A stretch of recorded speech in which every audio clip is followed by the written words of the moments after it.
Hello, YouTube. I just want to make a video talking a bit about a lot of league start prep, a lot of league practice that I've been working on and just making and stuff. Normally, after every league that I play this game, I come into this conundrum where I think to myself, before the next league's launches, I want to do all this prep, I want to do all this practice things.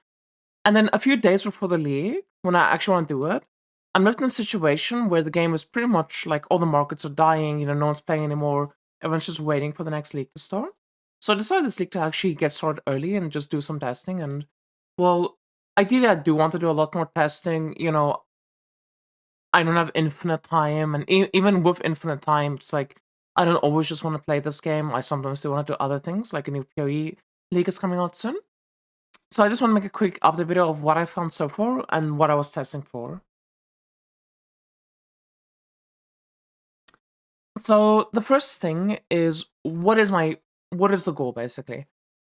The goal of this is to take Erika 2, who is a very weak character early game, and this is not going to change. Erika 2 is a weak starter. If you play other characters such as like Rayhan 2, Rosa 2, Erika 1, for example, you're gonna have a much better time like progressing through the game. You're gonna get through the Axe much faster, you're gonna get to Trap 7 much faster, you're gonna get to Profound much faster. Those characters are just better for it. The current state of spells in this game are just very, very weak early game. They need a lot of gear to get up and running, they need priceless gear to get up and running, whereas attack builds just don't tend to have that downfall. But regardless, I love Erika too, and I think it's really fun for me to start characters that are weaker. It's really fun for me to like not just do whatever is like the strongest option, and instead try out things that are like more fun, more interesting to me. And the reason why I like Erika 2 so much is her whole character is based around the idea of mobility and movement speed. And unlike going fast, I go fast. So in trying to do this, I did actually make a document where in this document, what I was doing is I had a list of all sorts of builds. I don't even remember every build that I had listed. I literally just went on Bilibili. I looked at every build in China. I went through the like in-game like creators and stuff. I went through every build that people were playing to see, what were people in China playing, what was like one random dude playing, etc. I compiled a list of every build, and then like I would look into them a bit more to figure out which of them seemed like viable as like a starter option, and then lastly, do some testing. So one option that seemed very, very promising that we did testing on was actually Ring of Blades E2. Ring of Blades E2 felt incredible and amazing, really. The whole build is just focused on movement speed. You run triple movement speed past. You have Bonding, which gives you movement speed. You have the Hamster, gives you movement speed. And you have Preserve of Eternity that gives you movement speed. And you kind of just run around and everything dies. It does a lot of damage. The skill felt really strong. It felt really good early game. The only problem that I really had with Ring of Blades is that it just doesn't have enough skill area. Even if you try to like scale area, even if you try to make it bigger, it's such a tiny skill. And my goal with all of this, the biggest goal that I have by far, that triumphs everything, is I want to be able to do bus farming 24 hours into League Start. Whether I don't know if it's going to be bounty compasses, I don't know if it's going to be the orange compass, I don't know if it's going to be like no compass, but I want to get to Profound in 24 hours and just start farming bus. Because I really like the outlaw mechanic. I missed not doing it this season. I thought it was, I did it for a tiny bit in Deep Space, and I thought it was extremely fun. And I also think that doing that with Surge early on makes a lot of sense to me. And that would abuse really the fact that I have like the Surge 6 pet. I know, disgusting whale, but it is what it is. That is what I have. And that is something that I actually want to try and play around and like build my character around. So with the downfall of Ring of Blades, I considered a bunch of other options. One option that seemed interesting, but that I saw someone do, that got to Deep Space day 2 in China, or like day 3 in China, was Ghostblade Einar Yor. And I did a lot of looking at the build and digging the build, and it's honestly just a case of this skill is so overtuned. I don't know why Erika 1s don't play this skill like on the western side of the server. almost every Erika 1 on China plays it, because my honor your is just absurdly broken. You just throw like an instruction medium on it, you run like some sort of channeling skill, and you're just an auto bomber running around while your sentries kill the whole map and do infinite damage on low gear.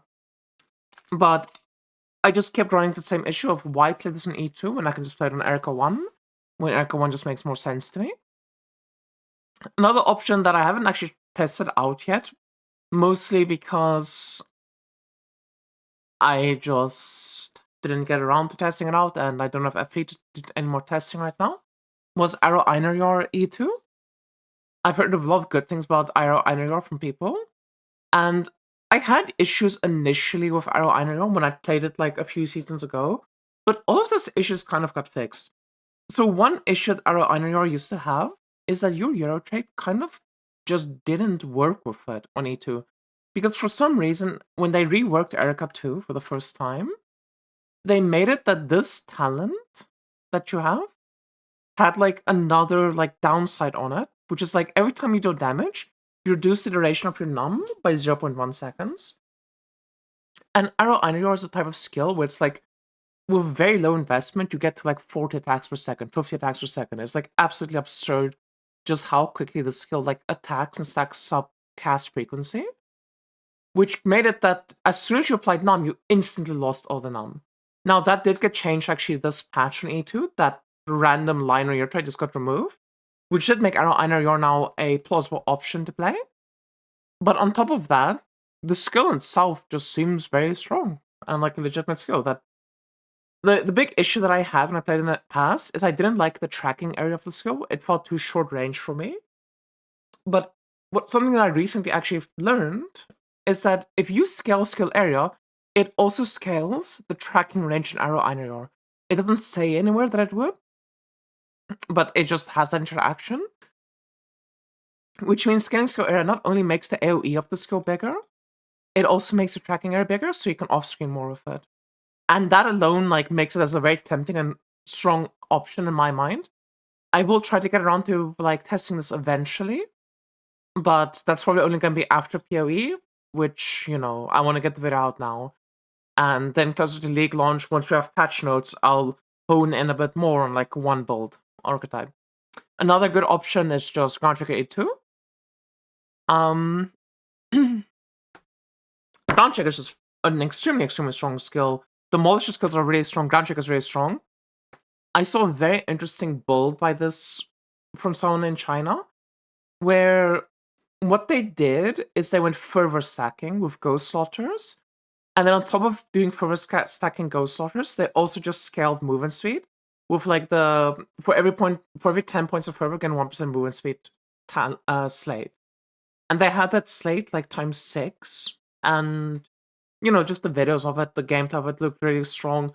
Ground Checker is very powerful because it allows you to go into War Cries.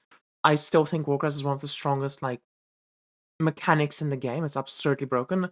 We ended up not really being able to use it on E3, mostly because not having a shield is just such a big downside for War Cries that it just felt too annoying and painful to work around. But if you play both a shield, you absolutely like gain a lot of value from going War Cries, and you want to do that ASAP. And the Ground Checker playstyle is honestly like once you get it set up, is really comfy. You just run around with a 0.5 rhythm. You have, I think, 500% demolition recharge speed, and you just have these big explosions that every 0.5 seconds it hits the enemy, and you might think like 0.5 second frequency feels awful, but because of your support, the aftershock support, after you're hit, you leave this big circle where like every mob in the area is just constantly taking damage. And I'm yet to test myself to like be able to say how it really feels and things. But from word of mouth, from what other people have said, it seems to be a very strong option. So it's definitely something I do want to look into. And it's just something new for me. I've never played Demolisher Skill before, so that is exciting for me because I like trying out new things. But let's finally get to the point of this video and address the elephant in the room, Tangles. I tested out Tangles in Erika 2, and I instantly loved it. Tangles are absurdly powerful. They they're probably getting nerfed. I think a lot of people have been saying that Tangles are too overtuned, especially like the Gemma 2s. I do think the Tango Hal might get nerfed. I do think that Frostbite's probably gonna get nerfed, and like Gemma 2s in general is getting nerfed. I pray and hope that they don't like touch Tangles outside of the scope of Gemma 2. Because feels like my last like hope. Playing this game on Erika 2 is generally just playing a miserable experience for the first 3 days of the league before you get set up and then you start having fun. Tangles was like the first time where a character I made on like an E2 that I've made and tested on actually felt good before I was like already in Profound.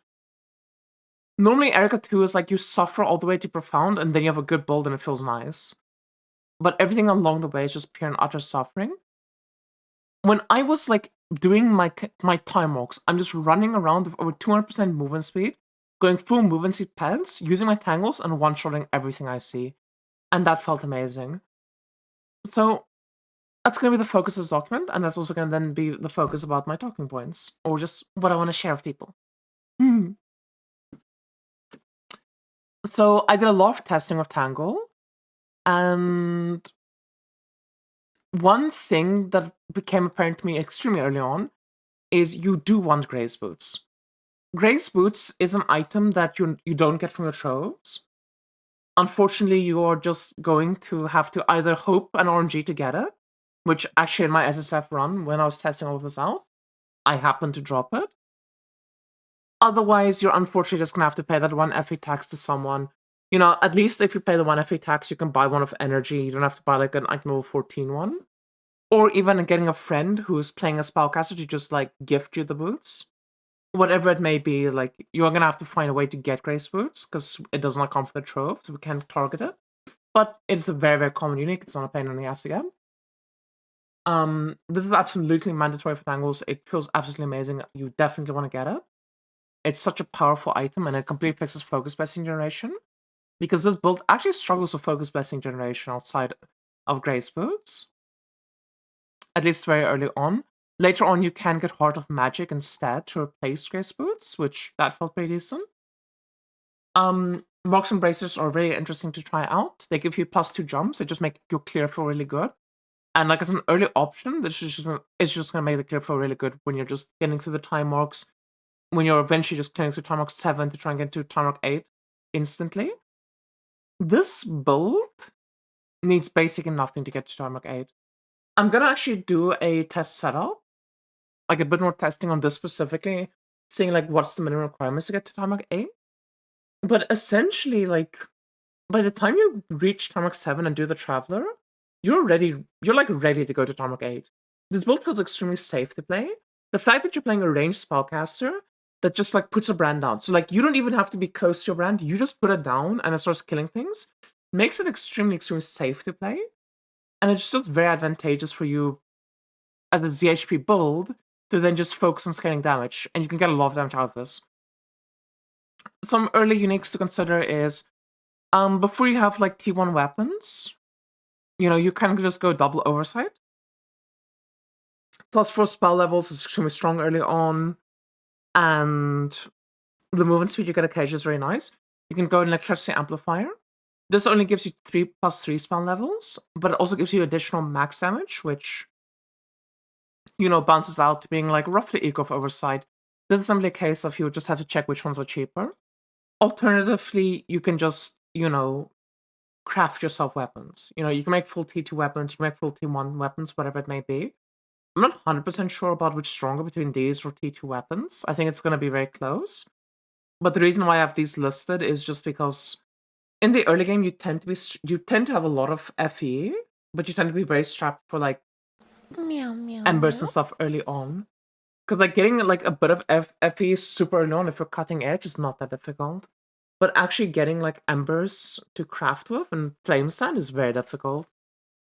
So this is like an easy option to just buy, but however your run goes, maybe you don't drop off FE. That's happened to me before. You can just craft weapons instead. Old Grudge, there's no choice. You absolutely need to rush to get this. This is an extremely, extremely strong item. It's very important for the build. and you want to just basically be one of the first people to get it. This is like Vortex Hard, where it's like if you're fast, you can just buy this for like 15 FE. But if you're like later in the evening, you're gonna pay over 100 FE for it.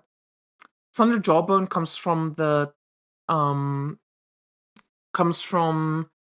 Lightning Watcher. I'm not sure exactly on which time mark it can start dropping, but this is just gonna be like a rather expensive early unique to get, but it's super duper worth it. Early numb effect is extremely important for Erika too. You don't have access to a lot of numb effect early on as Erika too, like just generic numb effect. Your hero trait is all additional numb effect, so your like first like 150 numb effects you get from items and stuff have extremely high value. So getting Thunder Jawbone early on is just these two items alone is like all you need. Then you're on Tarmac 8-1 already. You don't need you're just full T2 gear. These two items, you're Tarmac 8ing easily. And then once you're on Tarmac 8, you can start saving up for more expensive items. You can consider swapping to Heart of Magic, which is just essentially a better version of Grace Boots. Before your prices rings, the ring slot is not that extremely powerful. Whereas the boot slot, well, not necessarily powerful, it does have movement speed on it, which feels really good. And Heart of Magic not only gives you focus based on duration, it even gives you +1 max, which is very powerful. And the first big upgrade that I'm gonna be saving up for is the Thunder Manipulators. So I did a ton of testing, as you can see here. I tried playing Profound Tangles, and I figured out the setup you need to like do Tangles and Profound. I tried out Profound Salt River, I tried out Profound Surging, I did all of this testing. And in my personal opinion, I think Tangle is the strongest option, then Salt River, then Surging. Unless you have a +2 Surging, then I would actually put Surging above Salt River. And for each of these builds, you have essentially 2 core uniques. For Profound Tangle, you would want Thunder Manipulators, and you would want the like Tangle Helm. For Solid River, you obviously want Solid River. For Surging, you obviously want Surging Inspiration. But in my testing, the one like there's a lot of theory that I have about like what you buy first and stuff. I do think Thunder Manipulators is the best item to buy early on, depending on prices, for 2 main reasons. One, this item is pretty much exclusive to Erika 2.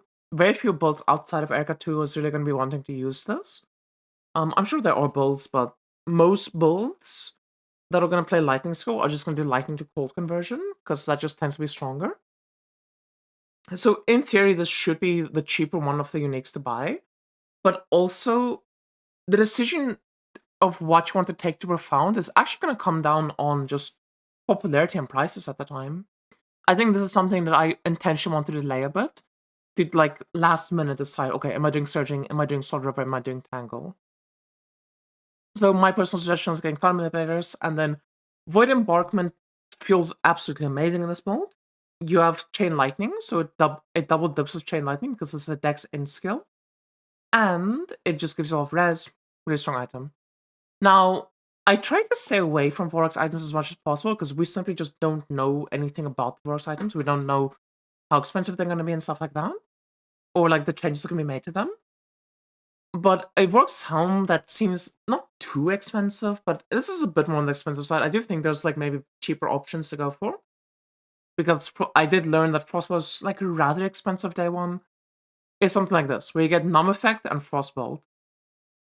If you have this, this actually solves another issue in the build, which comes with Frost to focus lessing generation. So Thunder Jawbone, 71% Numb Effect, that's pretty much just, I don't need to explain that why you want that. That's very important for Erika too. But Frostbolt is very interesting. So when you deal damage to an enemy that has Frostbite on them, you get 32% Elipen. And when they have none on them, you get 32% Elipen. These two mods, as far as I'm aware, and from what the tiny bit of testing I didn't test this thoroughly or anything, do stack with each other, which gives you a very large incentive to get Frostbitten in your build. Now, getting Frostbitten in the build is something as simple as, like, for example, if we get Motionless again, just having Glacial Freeze on your Haunting Abomination. You don't even need cold damage, because your wand bases actually give you cold damage. They give 32 to 32 cold damage. If you don't have a 1 base that gives cold damage, though, then you do need to have added cold as well on your Haunting Abomination. But otherwise, this is going to give you the frostbite you need on enemies to get the full effect of Frostbolt. And then you just buy yourself a slate to generate focus blessings, and all of a sudden you don't need Heart of Magic, you don't need Grace Boots anymore. And that's like the best solution I could find for focus blessing generation, moving into the mid game. But with all of that being said, another thing that I didn't mention, I forgot to mention, is if you play Chain Lightning, again, my build is focused on doing buffs. I want to do buffs early on. It is absolutely important to get Web of Lightning and Lucky as soon as possible. Because I did a lot of testing with and without them. The difference this makes to your boss clear is so crazy. You can literally have half your damage, but if you have both supports, it feels like you're playing with times 5 damage. It's the difference between getting like 20 kills on the boss and capping it out to whatever the time like 8 cap is. I actually don't remember. It was like barely finishing a bounty or like barely finishing the boss before the timer even runs out. And yeah, this is also going to come into play a lot more in Serious Profound, because you can actually do Profound boss on quite low damage. Where it's like you only need to get 30 kills to finish a bounty. You can really like try get bang for buck with just abusing bounce jumps from Lucky and Web of Lightning, which is just like hitting every mob and then every mob is bouncing off each other. With that all being said, in my testing, I did a bunch of setups and things. What I found to be the best early game setup is doing God of Knowledge. We need to go God of Knowledge because God of Knowledge gives us Peculiar Vibe. It gives us Entanglement. It gives us Arcanist. So we get Goddess of Knowledge, which gives us access to Peculiar Vibe or Tangles. And we get Arcanist, which gives us access to Acquaintance. And those two are like the absolute must-have, extremely important slate or like mods for Tangle builds. Then obviously you want Assassin. If you play Erika 2, you always go Assassin. And then our last tree is variable, but I did a bit of testing. Ranger seemed like the highest DPS tree you can choose. And if you choose Fluke on Ranger, you can get like 80%, 9% crit with basically no crit on gear. Just like T2 crit rolls here and there. Alternatively, if you just want more defense, you can go Lich. And the big benefit of Lich is if you do this setup, we do need to use a life aura. It says here that we have to use a 20% aura on life, which is about half of your HP bar, as well as getting sealed mana from the Arcanist tree. You could drop both of that, and instead just go for Lich. And, Lich just makes fitting everything in easily. As well as Lich gives you the option to actually go times 4, 50% aura. The only problem this build has with times 4, 50% aura is you have 2 damaging auras with electric conversion and spell amplification, but there's no like good third 50% aura to play for Chain Lightning. If you play a different skill, like it could definitely be worth it, but Chain Lightning just doesn't have a third offensive option, so you'd be using 2 defensive auras. And early into the league, you don't care about defense. The only thing that matters is damage. We want to kill things. So I do think the Ranger setup is better, but there's definitely a consideration for Lich. Because like losing that 50% HP or 55% HP from sealing it can feel pretty bad. Because like we're not trying to be frustrated. We're okay with dying occasionally, but like we don't want to 6-port our maps. And dying during boss is pretty bad. Okay, so then let's talk about each of the profound setup and just my like discoveries with them and whatnot. I actually did not post the early game build code, which that must have been a mistake for me. But for every profound setup, I did do a lot of testing and I posted multiple codes and whatnot. So the first thing I tested was obviously just a profound tangle setup. And the results for profound tangle was extremely powerful. Tangle is a very, very powerful skill. It just gets a lot of damage. It gets you to profound really easily.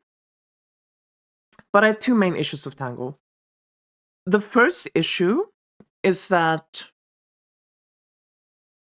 if you play Tangle and you play to profound and then do your swap to like surging, so no matter what I'm doing, my endgame build is going to be, no matter what I'm doing, my endgame build is going to be Searching Inspiration. This is my inevitable endgame. This is the build that I want to play. I could consider Salt River, but I do just think Surging is better. But regardless of which one I end up doing, like I'm going to play Spellburst in the endgame.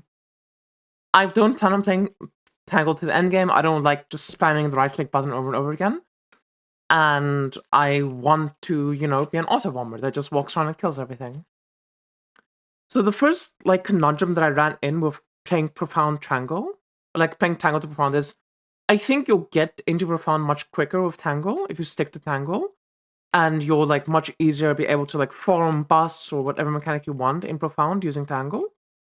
But you're then gonna have an issue where instead of swapping like day 1 to Surging Inspiration or day 1 to Salt River, you're instead gonna be swapping like day 3, day 4. And this game's economy is really unstable day 3, day 4. I can like pretty confidently tell you like how much like roughly things are gonna cost day 1 at certain amount of times. Now, I'm obviously not a professional or anything, I'm not constantly looking at the prices, but I've played enough seasons to like notice the trends and things.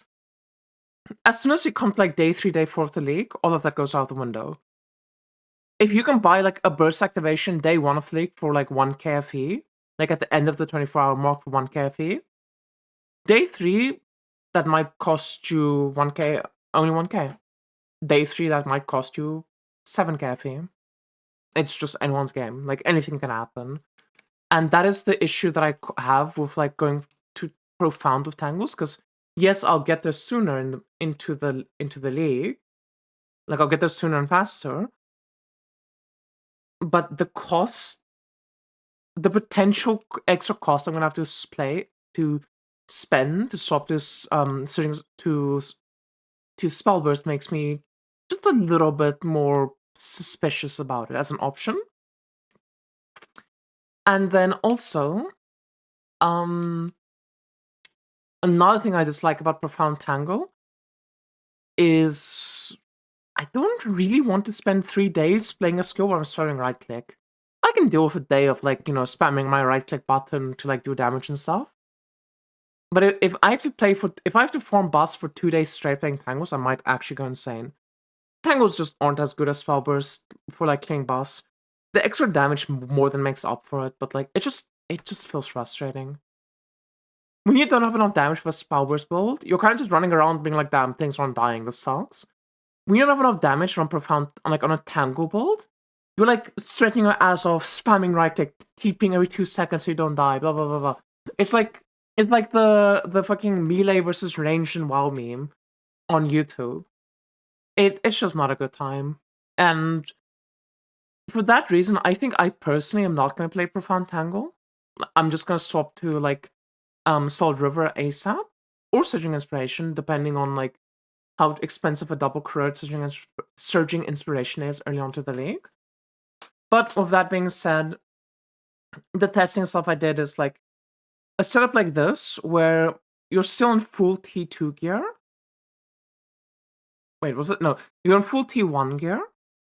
You have Heart of Magic, you have the neck, you have the helm, and the Thunder Manipulators. With only purple Euro memories. And then just like cheap Kismets. And just like 1 mod slates, which 1 mod slates is the most unrealistic thing here. Like, by the time you reach Profound, you're probably gonna have like 2 mod slates at minimum. Maybe even 3 mod slates, but that's beyond the point. This setup was able to do Profound pretty well. And I did testing, so this setup like destroys Profound. But with less gear, if you're like at 10 to 15 billion, Profound with Tangles feels pretty chill with 10 to 15 billion. And with 60 billion, it feels really good. Now, you might hear like 60 billion profound and be like, oh no, that sounds awful, or 10 billion, no, that sounds miserable. But you need to realize that the skill we're using is Chain Lightning, and Chain Lightning is one of the best clear skills in the game. It feels like you do so much more damage than what you actually do on the target dummy. The target dummy doesn't really fully represent just how much damage you do. And Erika 2 as a hero also has like struggles early on with keeping 10 num stacks, which makes it feel even better.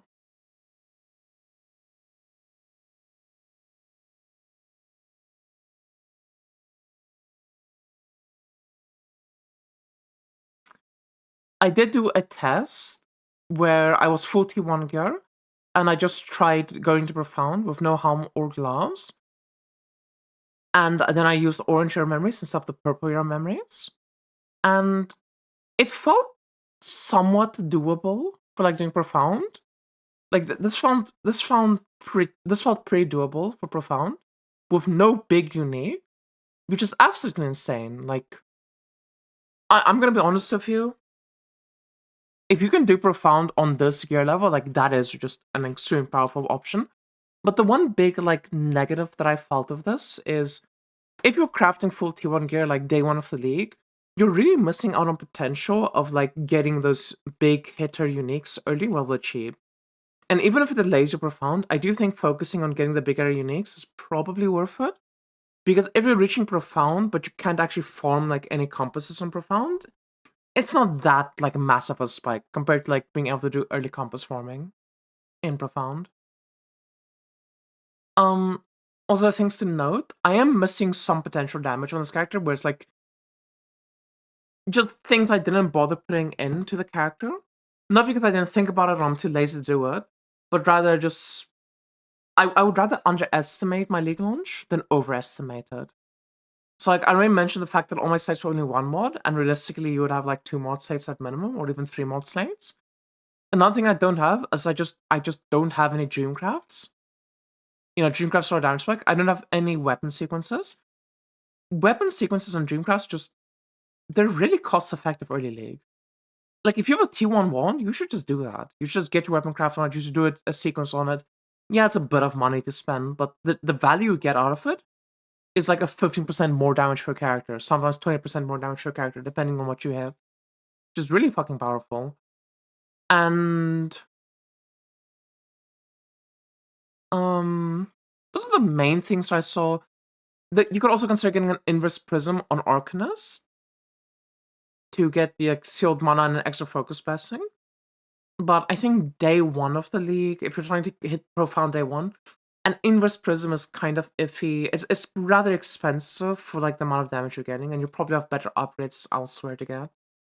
But you know, anything can happen next league. Maybe they're cheaper next league, so that's just something to keep in the back of your mind. Now, another thing that I did actually notice when in testing. Oh, sorry, this is like me going off topic. I also did some testing with deck stacking setup. The main reason for this deck stacking setup is one thing that did not feel good about this build here is I was focused so much on damage and stuff that it came at the cost of my movement speed. So I was like trying to get my movement speed back with a deck stacking setup. And I'm sorry, but deck stacking is just fucking ass. Like the movement speed feels good, but holy shit, you're so squishy if you do deck stacking in this game. Especially the Ralph's Burial. Ralph's Burial is just an ass item. The only time I would actually consider like doing a deck stacking swap and going Ralph's Journey early on is if you can make like a Vorax item with Ralph's Journey. And then have a Vorax chest with like double ES, for example. And even then, like that feels a bit iffy to me. But the loss of defense by deck stacking, especially this early, is just not worth it. Deck stacking definitely gains value later on. The movement speed is extremely powerful. But you kind of need other things around it to make it work. It's not like the olden days where you can just like rush the deck stacking items and then be fine. Because there's just other avenues of damage that just make more sense than like focusing on deck stacking ASAP. And a big thing about this also is you lose a lot of value of deck stacking from like 2 modded false gods, like having int and dex in your false gods, having void embarkment, just a lot of value is being lost. As well as the cost of defense. You know, in this setup, I'm not utilizing that value. So for example, my belt can have both dex and int on it, and then they double that. Realistically, early on, you're gonna make a Vorax item for the setup. If you make a Vorax neck, then you can use like the new Tango Helm. If you make a Vorax helm, you can use a false guards with like triple dex on it, like dex and int on it. Those are like the two options I saw, but it's essentially the same formula as before. You obviously want to use your old grudge, the new Tango neck. The new Tango neck has like one insanely good mod on, and everything else on is like whatever. You don't need it. You just extract the +1 max Tango from it, and then you just flip on a Frostbolt. Realistically, I think instead of a Frostbolt, a Thunder Jawbone might actually be better for the numb effect, in hindsight. I think both options are very powerful, though. Like, you can't go wrong with either option, but maybe just look at the price of them and see which one you'd rather do. And yeah, a lot of this is just me doing more testing. I'll have a link to this, to my notes, for someone who like wants to look through it. It looks like a crazy person's notes. Maybe I shouldn't even add a link to it.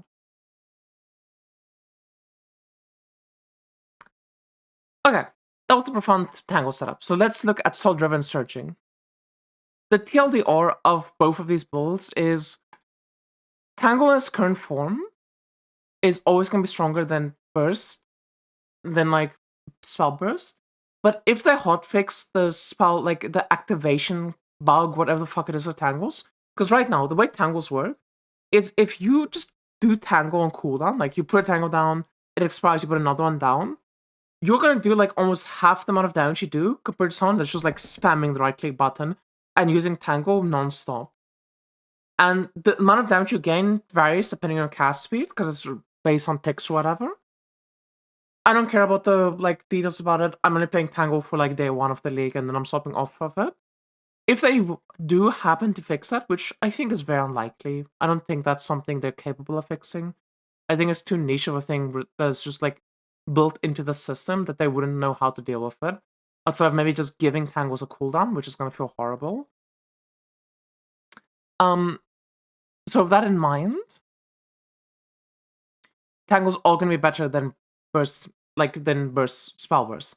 If they do fix that, I actually think that Spell Burst and Tangles become much more competitive with each other, much more similar in damage to each other. And in that case, I would always favor Spell Burst over Tangles, just because of the automation.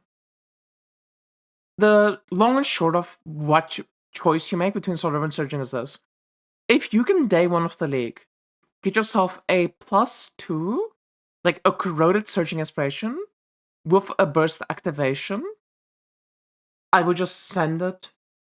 It isn't worth. It is gonna be more expensive. It isn't really worth it, but like, you know, it's really gonna like delay your endgame a lot.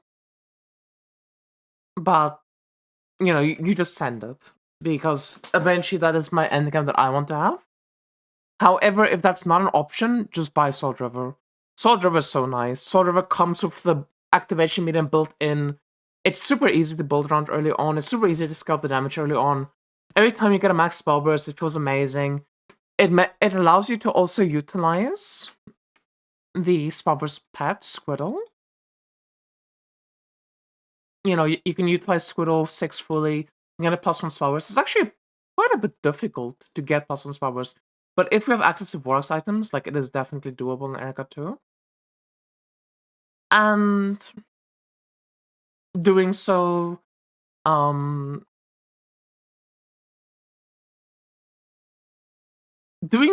all of that in consideration, I did run into one issue with both Spellburst builds.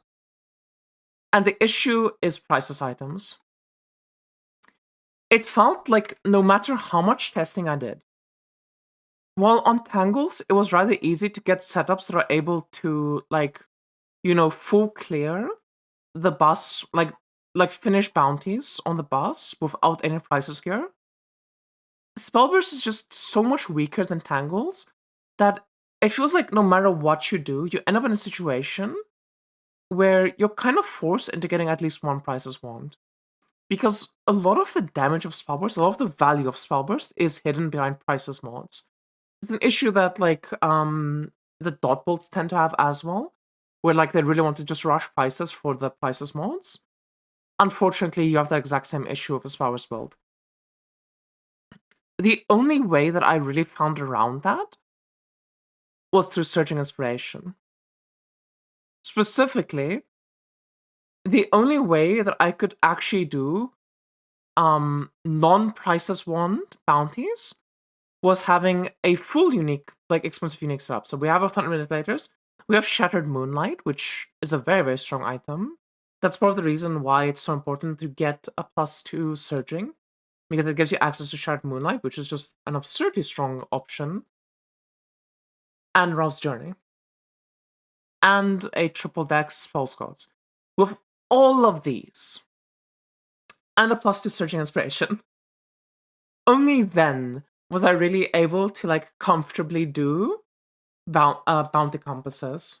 You are a bit squishy, but at the same time, this is assuming no Vorax item, because we don't know what's going to happen with Vorax items.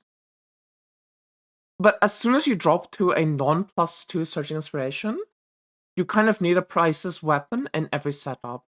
And that is just something I couldn't figure out. Something that I did take into consideration, though, which I'm yet to test, but I think it has a lot of value and a lot of merit, is if you try to buy yourself a Price's Wand day one, that's going to cost you like 1.5 to 2 KFE just for the base. That's essentially buying, like, that's essentially the same as like buying a high tier unique for your build. That's a very expensive investment, and then you also need to craft it to like full T1 with at least T2 ultimate mods, which, you know, like, that's going to be like 3 KFE minimum just for like your Price's Wand. The other option that I actually found to work that seemed interesting to me, like the other option I thought about that seemed interesting, is actually doing a Price's Ring instead of a Price's Wand. And the big reason for doing a Price's Ring instead of a Price's Wand is that if you do a Price's Ring, the rings, Price's Rings are slightly weaker than Price's Wands for Spellburst.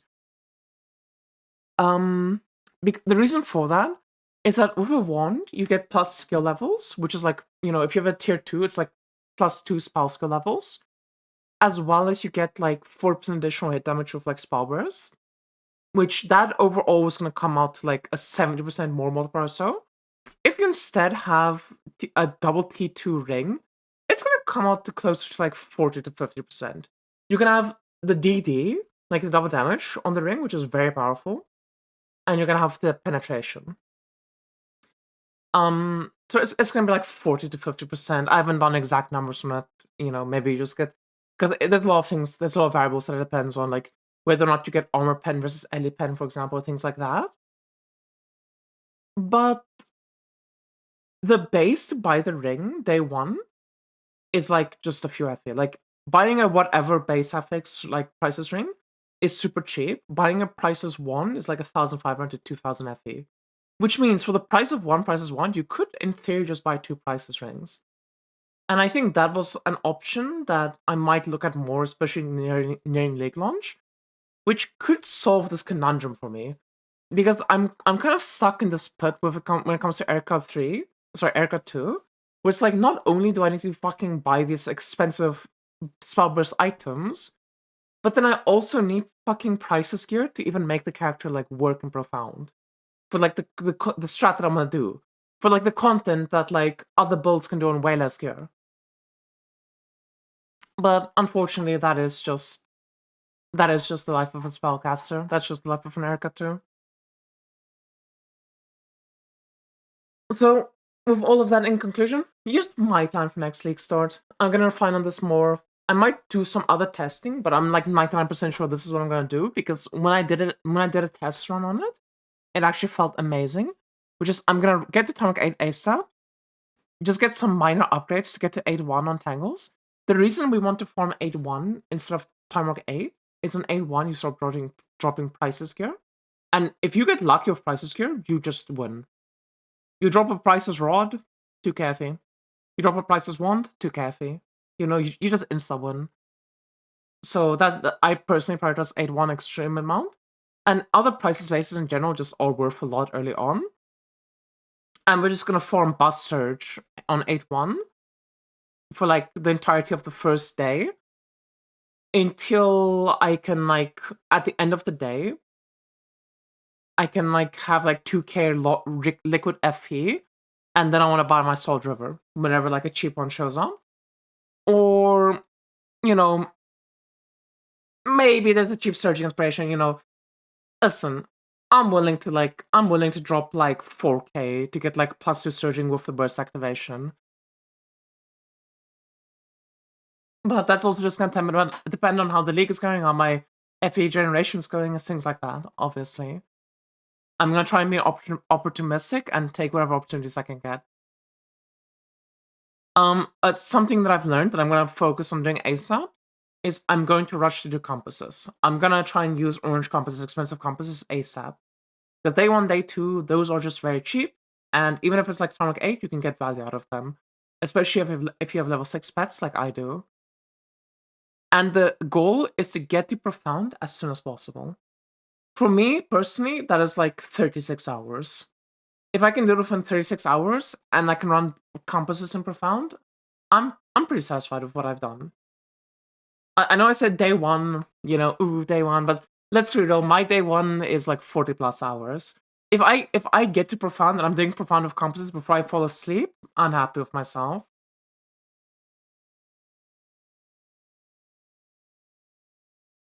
And just one last note, Play Safe is really broken. You absolutely want to have it on Searching Inspiration.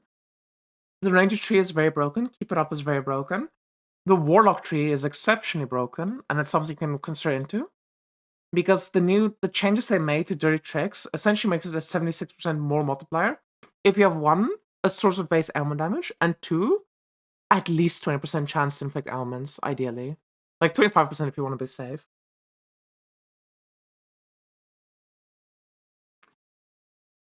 And if they don't got Armor Sucker, just rush Armor Sucker, because let's be real, Armor Sucker's overtuned as fuck. Okay. Thank you all so much for watching. I'm sorry that this video ended up being quite rambly.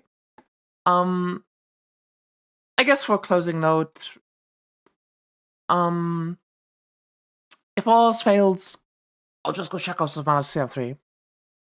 It looks fun as fuck. Realistically, if all else fails, I think I would probably go Rayan 2. I think Rayan 2 can do Trav 7 in like 3.5 hours. Maybe with like, not as much, maybe with someone who doesn't have that much practice and stuff, like a sub 4 hours, Traveler 7 kill. And it's very quick if you do like life stacking Rayan 2 to push into Profound and push into Deep Space early on. That's like the boring, overtuned option, but I'm gonna try my best to make Erika 2 work. I like my centric options instead of the boring options. Thank you all so much for watching. I hope you guys have a lovely day further. And please leave a like, comment, subscribe, all the usual good stuff. And I hope to see you all for the PoE. I'm gonna be very quickly, or like very soon, swapping my content over to PoE and playing the new season. Bye, YouTube. Bye. Bye-bye.